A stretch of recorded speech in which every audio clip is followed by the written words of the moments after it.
하나님 나라에 참여하기 위해서 준비를 해야 한다라고 주님께서 성경의 여러 곳에서 말씀을 주시는데, 오늘은 누가복음 3장의 두 번째 시간으로 침례 요한이 그에게 나온 여러 무리들과 세리들과 군인들에게 하는 그 말씀을 통하여 우리가 예수 그리스도의 제 이름을 맡기 위해서 실제적인 준비는 어떻게 해야 되는가 함께 살펴보도록 하겠습니다. 누가복음 3장 7절로 14절 말씀. 침례 요한이 그에게 나오는 사람들에게 독사의 자식들아라고 얘기합니다. 그래서 굉장히 심한 말이죠. 독사는 사탄이잖아요. 뱀은 사탄. 사탄의 자식들아라고 누가 욕하던 거예요, 여러분한테? 뭐 잘못한다고? 그러지 않죠.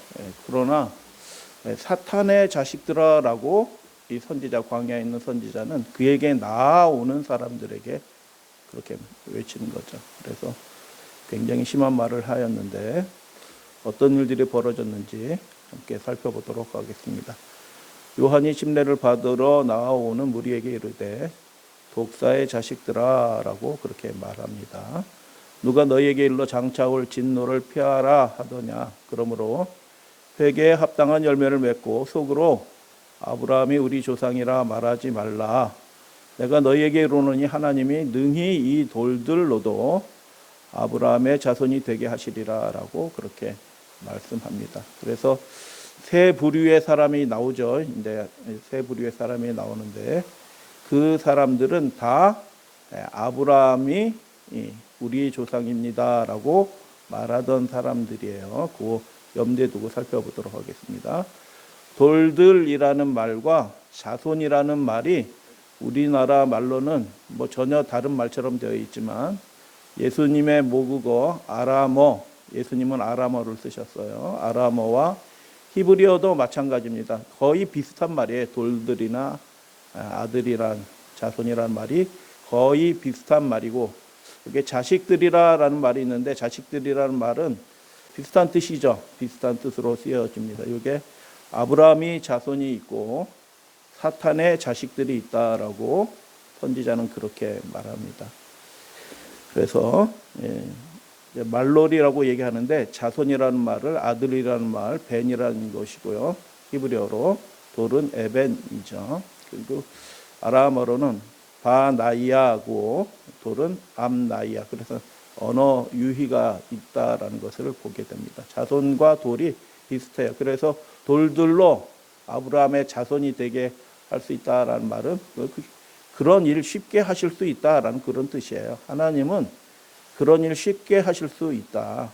그래서 아브라함의 자손이 아니면 무엇이 된다라고 선지자는 말합니까?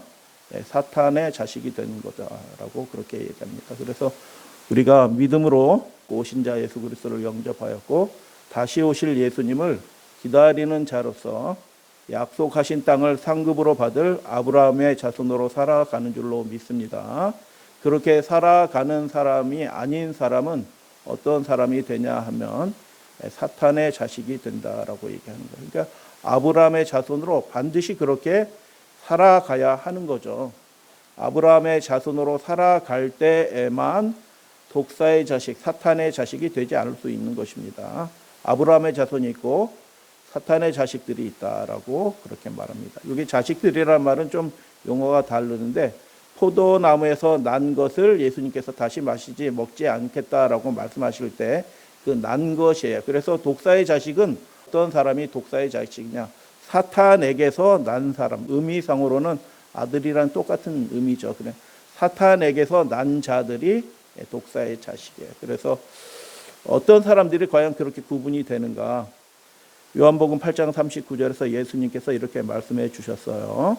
너희가 아브라함의 자손이라면, 예수님께서 말씀하셨어요. 너희가 아브라함의 자손이라면, 만일 아니면 누구의 자손이에요? 사탄의 자식들이죠.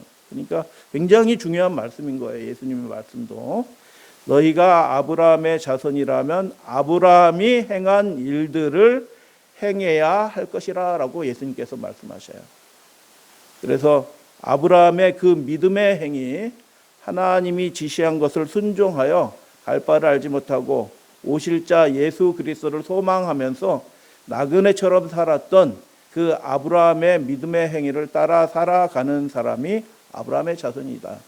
여러분, 아브라함이 예수 그리스도 기다리면서 살았다는 거 여러분 다 아시죠? 히브리서 11장에도 그렇게 기록이 되어 있고, 그래서 아브라함의 믿음의 행위가 뭐냐? 순종하는 행위였다. 그러나 그의 아주 궁극적인 방향은 무엇이냐면 오실 자 예수 그리스도를 기다리면서 나타나기를 소원하면서 그렇게 살았다라고 얘기합니다. 그러므로 아브라함의 자손이라면 예수 그리스도께서 오실 때 그를 영접할 준비를 하면서 살아가는 사람이 아브라함의 자손이죠. 그러면 반면에 독사의 자식들은 어떤 사람이라고 예수님께서 말씀하셨냐 하면 요한복음 8장 44절 같은 단락에 있어요. 너희는 너희 아비 마귀에게서 났고 라고 그렇게 말씀하면서 너희 아비가 원하는 것을 행하고 싶어한다 라고 그렇게 얘기합니다.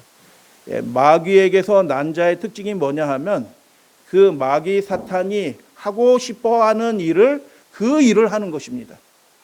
그 사람이 정치인이든 종교인이든 상관없이 그 마귀 사탄이 원하는 것을 행하고 싶어한다라고 그렇게 예수님께서 말씀하신 것입니다. 마귀 사탄이 무엇을 행하고 싶어 할까요? 예수 그리스도께서 오실 때 백성들이 준비가 되지 않고 하나님의 진노 가운데 떨어지게 되는 것을 마귀 사탄은 원하는 거죠. 하나님의 나라를 대적하고 예수 그리스도를 대적하는 사람들의 편에 서 있게 되기를 마귀 사탄이 원하는 거죠. 그래서 아브라함의 자손은 예수 그리스도를 기다리고 영접하는 사람이고 마귀 사탄의 자식들은 그 마귀가 원하는 것을 행하는 사람이다라고 그렇게 예수님이 말씀하셨어요. 요한복음 8장 39절 44절에 공통으로 들어가는 말이 있는데 뭐예요? 아브라함의 자손도 뭔가를 행해요. 그죠? 마귀의 자손도 뭔가를 행하는 것입니다. 행한다는 거예요. 그래서 그들의 삶의 열매를 통하여 그 사람이 아브라함의 자손인지 사탄의 자손인지 그가 행하는 행위를 통하여 드러나게 될 것이다 라고 그렇게 예수님이 말씀하셨죠. 그래서 둘로 구분이 된다. 아브라함의 자손이든지 사탄의 자식이든지 둘 중 하나로 구분이 된다라고 그렇게 예수님도 말씀하셨고 예수님의 오실 그 길을 예비하는 침례 요한 선지자도 그렇게 말하는 거죠. 그러면 독사의 자식들에게 닥칠 일은 무엇일까? 7절에 이렇게 말씀합니다. 장차 올 진노를 피하라 하더냐라고 그렇게 말씀합니다. 이 진노는 누구의 진노예요? 그들이 자초한 진노이죠. 왜요? 마귀를 그들에게 끌어들였으므로 그들의 집이 견고하게 설 수가 없는 것입니다. 마귀를 끌어들이고 사탄의 종된 집안에 벌어질 그 진노의 일들을 피할 수 없게 될 것이다 라고 그렇게 말하면서 그 일이 언제 벌어진대요? 9절 말씀해 보니까 계속 이렇게 있다 먼 훗날 니네들이 심판을 받을 거다라고 그렇게 말씀하지 않고 9절에는 선지자가 뭐라고 얘기했냐면 이미 도끼가 나무 뿌리에 놓였다라고 그렇게 말씀하고 좋은 열매를 맺지 아니한다면 그 나무마다 불에 던지는 것처럼 이 나라와 민족도 그렇게 불에 던진다라는 것은 심판을 받는다는 거죠. 심판을 받게 되는 일들이 생겨날 것이다. 그래서 침례 요한은 그 백성들에게 하나님의 진노와 심판이 임박했다라고 그렇게 회개를 요청하는 기별을 강력하게 전한 것입니다. 사탄의 자식들아, 아브라함의 자손이라고 생각하는 사람들에게 여러분 아브라함의 자손이라고 생각하는 사람들에게 이 땅에 구원받을 유일한 상속자라고 스스로 자처하는 사람들이거든요. 성전이 있고 예배를 드리는 사람이거든요. 안식일을 지키고 하나님 앞에 성물을 드리는 사람들인데 그 사람들에게 선지자는 사탄의 자식들아라고 그렇게 이야기하는 거죠. 준비가 되지 않았다는 것이죠. 예수 그리스도를 맞이하고 하나님의 나라에 들어갈 준비가 하나도 되어 있지 않다. 그런데 그 일이 시급하다, 아주 시급하다라고 그렇게 얘기하는 것이죠. 장차 올 진노를 피하라 하더냐라는 말씀은 피할 수 없을 것이다. 근데 그 일이 언제 벌어질 것이냐? 9절 이미 도끼가 나무 뿌리에. 그래서 아주 긴박한 기별로 침례 요한이 그들에게 기별을 외치는 것을 보게 됩니다. 이미 도끼가 나무 뿌리에 놓였으니 이게 무슨 뜻이에요? 상징이죠. 도끼는 뭐 하는 데 쓰는 거예요? 장작 팰 때 쓰는 거잖아요. 장작 팰 때. 나무는 뭐 하는 데 쓰는 거예요? 열매 맺는다는 거예요. 열매 맺기 위해서 나무는 있는 거죠. 장작 되기 위해서 나무가 있는 것이 아니잖아요. 나무 심는 거 아니잖아요. 그죠? 그런데 열매를 맺어야 될 나무가 마땅히 맺을 열매를 맺지 않게 될 때 어떤 형상으로 선지자는 얘기하면 도끼가 그 나무 뿌리에 놓였다. 어떻게 해요? 이제 들어서 그 밑둥을 패고 불에 던지는 일을 있게 될 것이다 라고 그렇게 선지자가 외치는 거죠. 그래서 좋은 열매를 맺어라 라고 그렇게 말씀합니다. 그러면서 회개에 합당한 열매, 좋은 열매를 맺으라 라고 얘기하는데 그것이 무엇인지 살펴보도록 하겠습니다. 만약 회개에 합당한 열매를 맺지 않는다면 진노가 임할 것이고 좋은 열매를 맺지 않는다면 불에 던져지게 될 것이다. 하나님의 심판을 얘기하죠. 진노의 심판이 불의 상징이에요. 하나님의 진노의 심판에 떨어지게 될 것이다. 역사적으로 이 일이 벌어지나요? 그렇죠. 한 세대가 지난 후에 예루살렘 성과 저 갈릴리 바다에서 저 남쪽까지 모든 이스라엘 백성들이 도륙을 당하는, 갈릴리 바다가 피로 물드는, 사해 바다가 시체로 둥둥 뜨는 그 대참화가 벌어지는데 그 일에 대하여 예수님도 경고하셨고 침례 요한, 선지자도 그렇게 경고하는 것을 보게 되는 것입니다. 요한의 말을 듣는 사람들이 어떤 사람들이었을까요? 어떻게 반응하였는지 살펴보겠습니다. 세 무리가 나오는데 첫 번째는 일단은 무리이고요. 두 번째는 세리들이 듣고요. 세 번째는 군병들이 듣습니다. 그래서 무리가 뭐라고 얘기하냐면 그리하면 우리가 무엇을 하리까? 세리들도 그 침례요한의 임박한 심판의 기별, 곧 심판이 임할 거다. 운명이 곧 갈라지고 있다라고는 그 긴박한 심판의 기별을 들을 때 선생이여 우리는 무엇을 하리까라고 그렇게 얘기합니다. 군병들도 물어 이르되 우리는 무엇을 하리까라고 얘기합니다. 근데 우리 이 성경이 번역이 옛날 분들이 번역해가지고 그냥 하리까라고, 개정개혁도 하리까라고 돼 있어요. 그런데 하리까라는 말이 무슨 뜻이에요? 쉬운 말로 행하리까라는 거, 무엇을 행해야 합니까? 라는 뜻이에요. 무엇인가 해야 할 일들을 하지 않고 있기 때문에 회개에 합당한 열매, 열매라는 말이 똑같은 말로 무슨 뜻이라고요? 행위라는 말이라고 얘기했죠. 열매 맺다라는 동사가 똑같은 의미로 무슨 뜻이라고요? 행동한다라는 의미랑 똑같은 뜻이에요. 한 단어가 두 단어의 뜻을 가지고 있어요. 열매라는 단어도 행위라는 단어로 쓰여지고 열매 맺다라는 단어도 행동하다라는 동사로 똑같이 쓰여져요. 그러니까 행동하다라는 말은 무슨 뜻이에요? 열매 맺는다. 좋은 열매를 맺는다라는 얘기는 무슨 뜻이에요? 하나님 보시기에 합당하고 선한 행위를, 옳은 행위를 한다라는 그런 의미예요. 그런 행위를 해야 된다라고 말씀한 건데 그러면 우리가 구체적으로 어떤 행위를 해야 합니까? 라고 그 세 부류의 사람이 물어보죠. 그래서 요한이 답변하죠. 옷 두 벌 있는 자는, 그리고 먹을 것 있는 자도, 그리고 세리들에게는 부가된 것 외에는 거두지 말라라고 그렇게 얘기하고 군병들에게는 뭐라고 얘기해요? 사람들에게서 강탈하지 말고 거짓으로 고발하지 말고 받은 월급으로, 주급으로 받았는지 월급으로 받았는지 정확하게 모르겠어요. 그런데 받은 급료로 족한 줄 알고 그렇게 살아라라고 그렇게 말씀합니다. 자세히 한번 살펴보도록 하겠습니다. 광야로 나왔죠. 여러분 예루살렘에서 그 요단강 강가로 내려오는데 꼬불꼬불 내려오면 뭐 제 개인적인 생각은 한 70km, 80km 걸리는 길에 이틀 걸릴 수도 있고요. 빨리 가도 하루 일이래요. 그 먼 길을 걸어서 온 것입니다. 요한을 보러, 그의 말씀을 들으러 나오는 사람에게 요한이 뭐라고 얘기하냐면 이 사탄의 자식들아 이렇게 얘기한 겁니다. 여러분 그 정도 열심히 있는 사람들은 그나마 좋은 사람 아닌가요? 좋은 사람으로 보여요. 어떤 사람들은 침례 요한이 아무리 무슨 기별을 외쳐도 관심 없고 그냥 자기 살 길대로 살아가는 사람들이 많이 있는데 이 사람들은 그나마 요한이 무슨 말씀을 전하나 들으러 나온 세 부류의 사람들이 있었다. 무리들, 세리들, 군인들. 자, 무리들에게 무엇을 행해야 합니까? 라고 묻자 요한이 뭐라고 얘기했어요? 옷 두 벌 있는 자는 옷 없는 자에게 나눠줄 것이요. 근데 여러분 옷 두 벌 있는 자가 옷 한 벌 나눠주는 거 쉬워요? 어려워요? 다시 질문 드리겠습니다. 옷 두 벌 있는 자가 옷 한 벌을 나눠주기 쉬워요? 안 쉬워요? 지금은 옷을 공장에서 막 찍어내죠. 그래서 옷이 헐값이에요, 사실. 근데 그 전만 해도 옷은 굉장히 고가의 것이에요. 제사장 중에서는 옷이 없어서 외출을 못하는 사람도 있었어요. 그렇게 옷이 없어서, 겉옷이 없어서 외출을 못해. 식구 세네 사람이 그 한 옷을 돌려가면서 입고 외출을 하는 경우도 있었어요. 실제로 예수님 당시에. 그러니까 옷이 굉장히 귀한 거예요. 근데 두 벌 있는 자는 옷 없는 자에게 나눠줘라 라고 얘기한 거예요. 외출 못하는 사람도 있는 거예요. 그런 어려운 형편 있는 사람들에게 나눠줘라 라고 얘기하는데, 이 말씀은 그런 뜻이 아니고, 여기서 옷은 겉옷이 아니고 속옷이에요, 속옷. 여러분, 겉옷 나눠주는 거는 좀 부담스러울 수도 있어요. 왜요? 가까운 친척에는 뭐 더 가까운 사람도 있는데 그냥 알지도 못하는 사람에게 겉옷을 그냥 덥석 주면은 한 벌밖에 없잖아요. 문제가 생길 수도 있잖아요.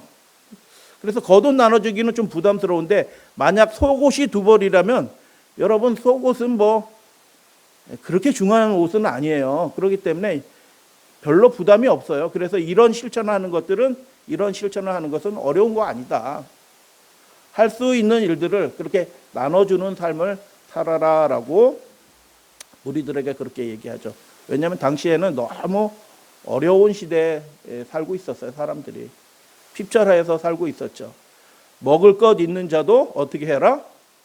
나눠줘라. 그래서 여러분, 예수 그리스도를 기다리는 사람들의 삶의 첫 번째 방식은 무엇이냐면 나눠주면서 사는 겁니다. 넉넉해서 나눠주는 것이 아니라, 속옷 두 벌이 있으니까 넉넉한 집안이 아니에요. 풍족한 사람이 아니에요. 그런데도, 풍족하지 않는데도 어떻게 해요? 자기보다 그래도 또 못한 사람이 있다고 하면 풍족하지 않은 사람일지라도 너희야 나눠주면서 살라라고 그렇게 무리들에게 그렇게 얘기하죠. 두 번째, 세리들에게 우리는 무엇을 행해야 합니까? 라고 물을 때, 여러분 같으면 세리들에게 뭐라고 얘기할까요? 니네들은 구원 못 받아 이놈들아, 이렇게 얘기하지 않겠어요? 당시 바리새인들과 율법사들이 세리들에 대할 때 뭐라고 얘기했냐면, 니네들은 이미 저주 받았어. 구원 받을 수 없어. 회개할 수도 없고, 회개한다고 해도 너희는 구원 받을 수 없는 그런 사람이야 라고 낙인을 찍었어요. 그러나 여러분, 천국의 기별을 전하는 사람들, 특별히 예수님은 완전히 달랐죠. 세리와 죄인의 친구가 되어주셨습니다. 할렐루야, 아멘. 이게 무슨 뜻이에요? 종교인들은 세리와 죄인들이 구원받을 수 없는 사람으로 낙인을 찍었지만, 예수님은 그들에게 여전히 구원이 유효하다라고 말씀해 주신 것입니다. 입장 차이가 확 달라지죠. 왜 달라질까요? 하나님이 어떤 분이신지 예수님은 분명하게 알고 있는 것입니다. 그리고 그분이 시작하는 하나님의 나라가 어떠한 나라인지 분명하게 알고 있는 것입니다. 그래서 하나님께서 하시는 그 일들을 믿고, 속죄함의 그 사역들을 믿고 누구나 다 초청하시는 모습을 예수님의 생애를 통해서 보게 되죠. 침례 요한도 역시 마찬가지예요. 답변하지 않으면 너희들은 가망성이 없어. 그냥 가라. 이렇게 얘기해버리면 뭐예요? 니네들은 구원받을 수 없는 사람이야 라고 이야기해야 되는 상황인데, 질문 드려요. 이 세리들은 유대인이에요? 로마 사람이에요? 아까 시작할 때 뭐라고 얘기해요? 속으로 우리가 아브라함의 자손이라고 하지 말라라고 얘기해요. 그러니까 유대인 자손들이에요. 유대인 자손인데 지금 누구를 위해서 일하고 있어요? 네, 헤롯의 하수인이 되어가지고 그들을 위하여 일하고 있는 것입니다. 근데 그들을 위해서 일하면서도 어떻게 해요? 너무 많은 것을 거둔 거죠. 너무 많이. 백성들이 그렇게 어려우면 그렇게 거두면 안 되는데, 자기도 그 틈에 끼어서 자기도 살아남으려고 그 연약한 사람들에게 과도한 세금을 매기죠. 그래서 부과된 것 외에는 거두지 말라. 세리가 두 부류의 사람이 있어요. 정상적인 세금을 거두는 유대인들의 명망 있는 자손들이 세리가 됩니다. 그들은 존경받았어요. 예수님 당시에도 그런 세리가 있었어요. 그래서 성경에서 세리면 다 나쁜 놈, 이건 아니에요. 두 부류의 세리가 있었던 것입니다. 그러나 일반적인 원칙으로 이 선지자는 이렇게 얘기합니다. 부과된 것 외에 거두지 말라. 왜 부과된 것 외의 것을 왜 거둬요? 자기 욕심이에요, 자기 욕심. 자기가 좀 더 풍족하게 살려고 욕심내는 것입니다. 다른 사람이 조금 더 고생하고 더 힘들어짐에도 불구하고 자기가 좀 더 편하려고 이기적인 마음으로 어떤 행동들을 하는 것이죠. 다른 사람이 좀 어려워도 내가 편하면 괜찮아 라고 얘기할 때 선지자는 뭐라고 얘기하냐면 다른 사람들을 힘들게 하는 행위를 하지 말라라고 그렇게 얘기하는 것입니다. 우리가 예수 그리스도의 재림을 기다리는 백성으로서 서로 섬기면서 서로 세우면서 살아가는 믿음의 가족들이 되어야 될 줄로 믿습니다. 그래서 다른 사람을 세우는 사람이지 우리는 다른 사람을 어렵게 하고 짐을 자꾸 지워주는 사람이 아닌 것입니다. 협력하여 주의 나라를 협력하여 선을 이루는 우리 믿음의 가족들 되어주시기를 바랍니다. 군인들이 또 묻죠. 우리는 무엇을 행해야 합니까? 행동이 핵심이에요. 이 단락에서 핵심 단어는 행동하는 거예요. 무엇을 행해야 합니까? 라고 얘기할 때 선지자가 뭐라고 얘기했어요? 군인들에 대해서 아주 상세하게 말했죠. 이 군인은 로마 군인일까요? 아니면 유대 사람인데 뭐 성전의 하수인이 되든지 로마에게 종속돼서 하는 그런 군인일까요? 로마 군인일까요? 여기서 나오는 이 사람들이 전부 유대인, 그래서 입으로 아브라함의 자손이라고 얘기하는 사람들이에요. 그래서 유대인들 가운데서도 군인으로 이렇게 복무하는 사람들이 있었어요. 그래서 세 가지를 말씀하죠. 선지자는 강탈하지 말라. 강탈한다는 얘기는 무슨 뜻이에요? 뺏는 거예요. 그 뺏으면 안 되는데 왜 뺏어요? 힘이 있으니까, 권력이 있으니까, 자기에게 이렇게 저항할 수 있는 힘이 상대방이 없으니까 그 연약한 자의 것을 강탈하였다라고 얘기합니다. 그게 죄죠, 죄. 연약한 자의 것을 속여서 뺐든 힘으로 뺐든 강탈하는 것은 죄죠. 거짓으로 고발하지 말고. 왜 거짓으로 고발해요? 어렵게 만들어가지고 그리고 뇌물 받으려고 자꾸 그렇게 하는 겁니다. 힘들게 하려고. 기자들이 찾아가지고 막 이렇게 시비 거는 겁니다. 회사들한테 가가지고 이거 틀렸죠, 이거 틀렸죠. 뉴스에 냅니다. 신문 기사 냅니다. 막 이렇게 하는 거죠. 왜 그렇게 하는 거예요? 자기 뱃속 불리려고 그렇게 하는 거죠. 그런 사람들이 이 세상에는 정말 많이 있어요. 거짓으로 고발하지 말고라고 해서 그들을 위협해가지고 뇌물을 받으려고 하는 그런 일들을 하지 마라. 누구한테 그런 일을 하지 말라? 군인들. 그리고 받은 급료를 족한 줄로 알아라고 그렇게 얘기합니다. 나눠줘라. 남을 힘들게 하지 말라. 그리고 연약한 자들을 강탈하지 말고 거짓으로 고발하는 일들을 하지 말라라고 얘기합니다. 문제는 뭘까요? 핵심 문제 이 세 가지 다 자기 욕심에 관한 얘기예요. 욕심.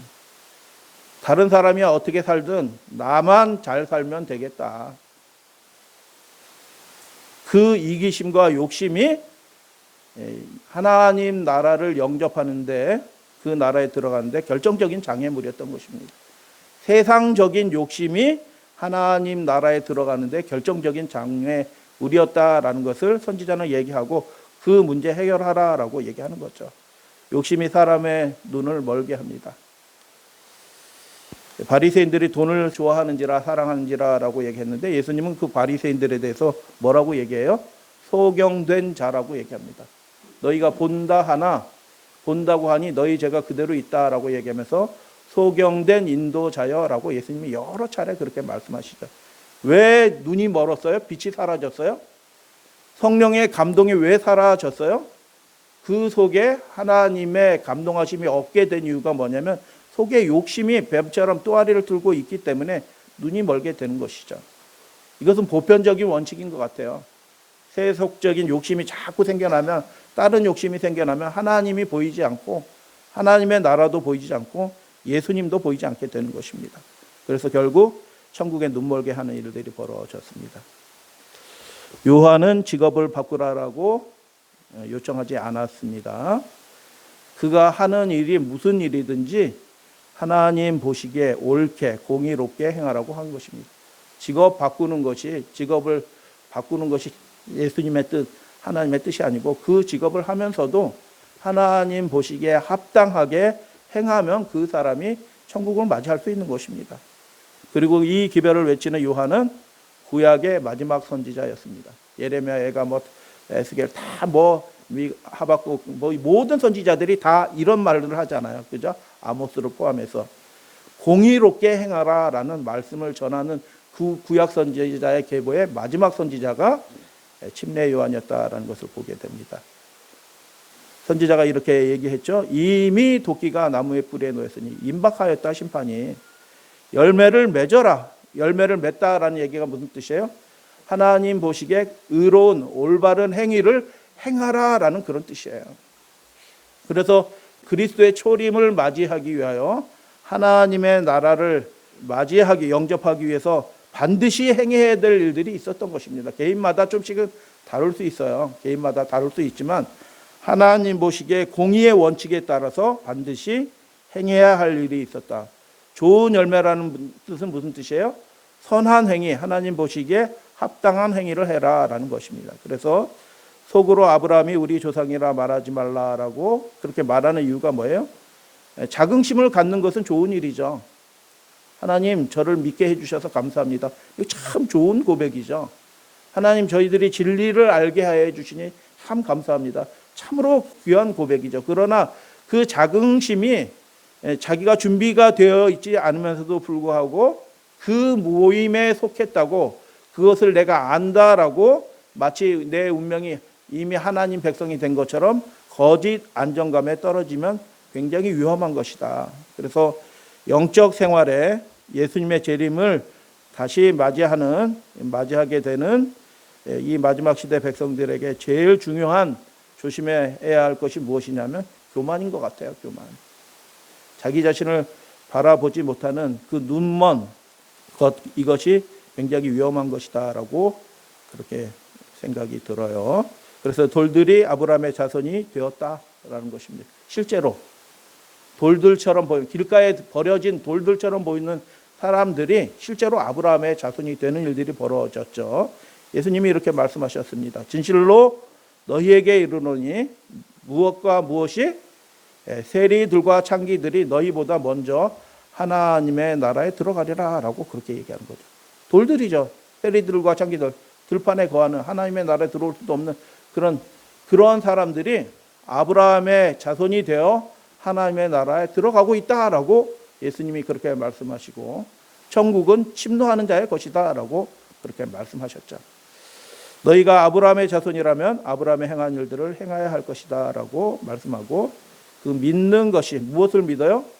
하나님이 하시는 그 일들을 믿는 것이고 하나님이 보내신 아들 예수 그리스도를 믿는 것이죠.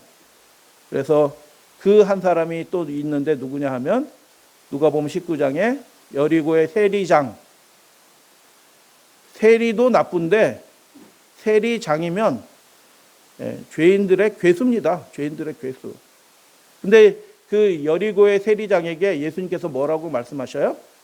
이 사람도 아브라함의 자손이다라고 얘기하는 것입니다. 회개한 것이죠. 돌이킨 거죠.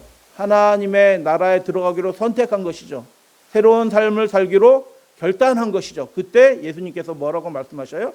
그의 결단을, 그의 선택을 존귀하게 여기신 예수님께서 그 집으로 들어가서 이 사람도 아브라함의 자손이다라고 그렇게 이야기하는 거죠. 그래서 교만한 사람들은 내가 아브라함의 자손이지라고 생각하는 사람들은 회개하지 않았지만 자기가 죄인이라고 여겼던 그 연약한 자들은 예수님의 그 은혜와 사랑에 감동하여 회개하고 실제적으로 아브라함의 자손이 되는 것을 보게 됩니다. 그림에 나오는 사람이 누구죠? 윌리엄 밀러예요. 이 마지막 시대에도 하나님께서 세우신 사람을 통하여 그 사람이 연약해요. 윌리엄 밀러가 성경을 다 안 것이 아니에요. 부분적으로 잘못 알고 있고 완전히 다 안 것도 아닌데 그가 받은 그 자그마한 빛을 증거하기 시작했죠. 윌리엄 밀러가. 근데 그가 증거하게 되기까지 과정을 잠깐 말씀을 드리면 이렇게 될 수 있어요. 밀러는 1831년에 처음으로 자신의 의견을 피력하였다. 그 전까지는 잠잠하였던 것입니다. 왜요? 나 같은 사람이 이걸 전할까? 전해도 되는가? 뭐 이런 연약한 마음이 든 거죠. 진리를 깨달은 후 14년이 지날 때까지 공개적으로 드러내기를 조심하였다. 그래서 끊임없이 자기 자신을 살핀 것입니다. 그리고 내가 아는 것이 정말 진리인지 확인하고 또 확인하는 일들을 계속 한 것입니다. 다른 책도 확인하고 이렇게 하면서 확인하면서 검토하고 또 다시 확인하기를 5년, 그리고 자신의 부족함으로 주저하기를 7년. 근데 밀러의 그 기별은 예수 그리스도께서 하늘 지성소에 들어가실 그 상황을 예비하는 굉장히 엄숙한 사명이 있죠. 긴급한 사명이었죠. 예수님이 다시 오실 때를 위하여 예비하라는 전 세계에 외치게 하는 그 기별이 증거되기 시작하는 그 시발점이 된 사람이 밀러죠. 그래서 이렇게 주저하게 됐는데 외치기 시작하게 될 때 어떤 일이 벌어졌냐 하면 주류 판매업자들이 주점을 집회소로 내어놓고 도박장은 폐쇄되었고, 도박장이 왜 폐쇄되었을까요? 사람들이 안 가는 겁니다. 왜 안 가게 되었어요? 예수 그리스도께서 곧 오신다. 그분께서 곧 오신다. 얼마 남지 않았다. 그분이 영광 중에 재림하신다. 임박하였다. 라고 외치게 될 때, 그것으로 성경의 근거를 가지고, 물론 완벽한 이해는 아니고 실수를 잘못 이해한 점들이 있지만, 그렇게 힘있게 외치게 될 때 그 음성에 성령께서 함께 하여 주셨기 때문에, 술을 팔아서 생계를 하던 사람이 그 주점을 집회소로 내주면 그 사람은 뭐 먹고 살아요? 그런데 이런 일들이 일어난 것입니다. 이거 회개라고 할 수 있을까요? 왜 회개한 것이죠? 예수님 곧 오십니다라는 그 기별이 힘있게 하나님이 증거되게 하신 것입니다. 광야에 외치는 자의 소리처럼 밀러가 아무런 힘이 없는 군인 은퇴하고 농부로 살아가는 그 사람의 목소리에, 신학도 배우지 않는 그 사람의 목소리에 무슨 힘이 있겠어요? 그러나 그가 외치는 기별이 그 시대를 위한 기별이 되게 하신 분은 하나님이신 것입니다. 요한의 기별이 광야에서 흩어지는 소리가 아니라 산 위에 있는 동네를 흔드는 회개의 기별로 외치는 소리가 된 것처럼, 그래서 주의 오실 길을 평탄하게 하는 일들을 하게 하신 분은 성령 하나님이신 것입니다. 그가 가진 것이 아무도 없고 그가 아무런 학벌이나 영향력 있는 자격이 없을지라도 그가 전하는 기별이 그 시대를 위한 기별이 되게 하신 분은 하나님이시고, 그렇기 때문에 회개의 역사들이 일어나게 하나님이 하신 것입니다. 여러분, 이 마지막 시대에도 이 시대를 위한 기별이 우리에게 있다고 하면,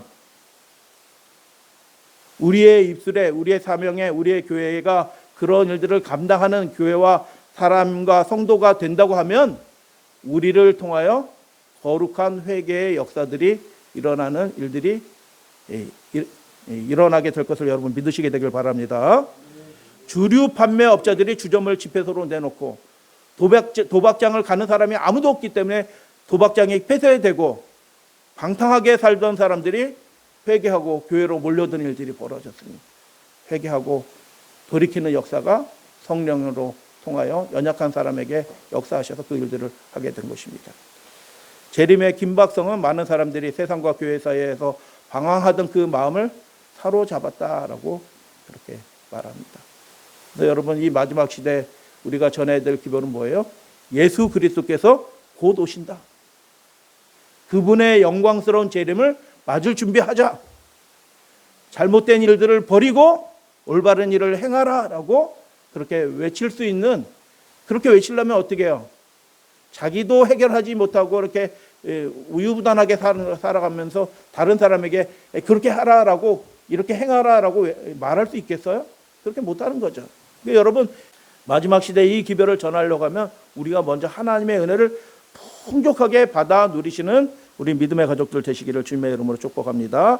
장차 올 진노를 피하라 하더냐라고 얘기했는데, 요한은 그 일들이 임박했다라고 얘기합니다. 예수님도 동일하게 말씀하셨어요. 곧 그 일이 임한다. 그래서 예수님은 우시기까지 하였잖아요. 예루살렘을 향하여 우셨어요. 곧 그 일이 임한다. 그날은 영광의 날이 아니고 재앙의 날이다. 멸망에 가증한 것이 거룩한 곳 위에 선 것을 보거든 그때는 그 뒤도 돌아보지 않고 피하라. 겉옷을 가지러 집으로 들어가지 마라.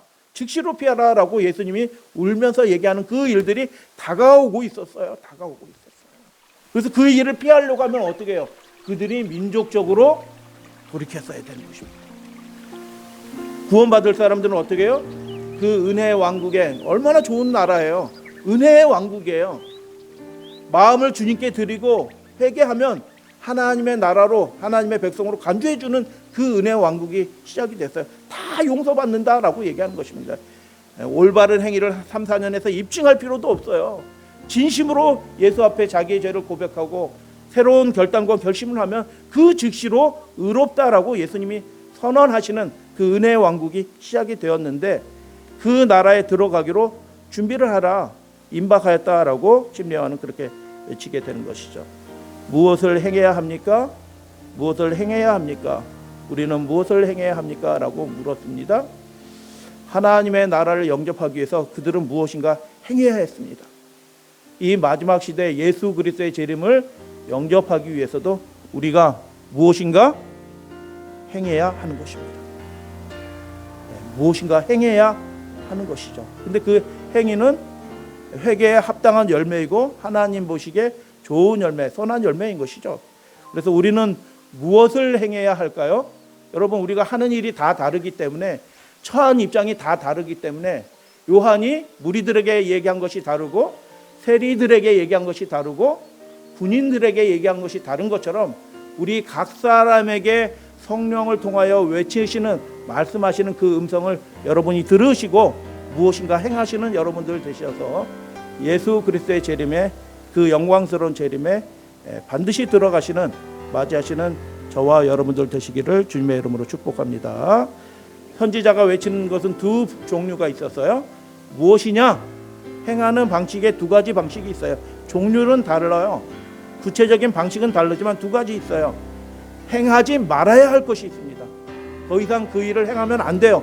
그 일을 이제 멈춰야 하는 거예요. 그 일을 멈추셔야 될 일들이 있다는 것입니다. 각 사람에게 그 일을 계속하면 안 돼요. 이제 예수님 영접하려면 그 하던 일들은 이제 그 일은 이제 그만 그쳐야 되는 것입니다. 말하는 것이나 행동하는 것이나 뭐 등등 무엇이든지 상관없이 그 자기의 입장에서 행하지 말아야 할 것들이 있다. 두 번째는 뭐예요?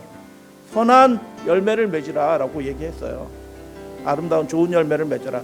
더욱더 더 세련되게, 더욱더 잘해야 될 일들이 있는 것입니다. 사람마다 다를 수 있어요.